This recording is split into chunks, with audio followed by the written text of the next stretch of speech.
అండి ఇక్కడ బేసిక్గా ఏందయ్యా అంటే కోర్టులకి ఇవాళ రోజున సరిగ్గా కొన్ని విషయాల్లో చాలా గట్టిగా నిలబడతాయి, కొన్ని విషయాలు గట్టిగా నిలబడతాయి. ఆంధ్రప్రదేశ్ అదృష్టం ఏంటంటే ప్రభుత్వం కోరుకున్నట్టుగానే ఉంటాయి అక్కడ, కాబట్టి నడిచిపోతూ ఉంటుంది అక్కడ.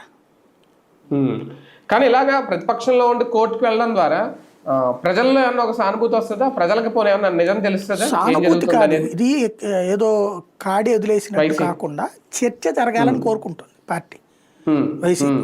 ఆ చర్చ ఇప్పుడు మొన్న యాజిటేషన్ చేశారు, గవర్నర్కి ఇచ్చారు కోర్టు సంతకాలు. అంతకుముందు ఫస్ట్లో లైట్గా ఉన్న ఈ సంతకాలు ఇదంతా అయినప్పుడు వీళ్ళ వార్డింగ్, వీళ్ళ వాదన యొక్క తీవ్రత డౌన్ అయింది అధికార పక్షాన్ని.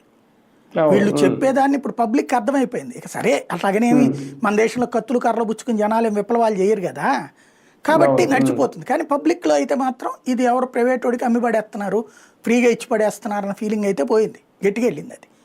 ఆ ఇంపాక్టు జగన్ గట్టిగా తగులుకునేటప్పటికి ఎవడు రాకపోవడం అన్నటువంటిది ఆ సదరు కాలేజీలో వాళ్ళకి కూడా తెలుసు, అది దోచుకుంటున్నాం అన్నటువంటి. ఈ దోపిడీ రేపు పొద్దున మనల్ని ఎవడో ఒకటి ఇరికిస్తే ఏమైపోతామని భయపడ్డారు వాళ్ళు, ఆగారు ప్రస్తుతానికి.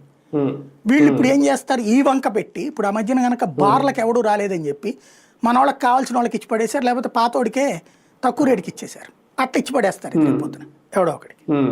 అది జరిగేదే.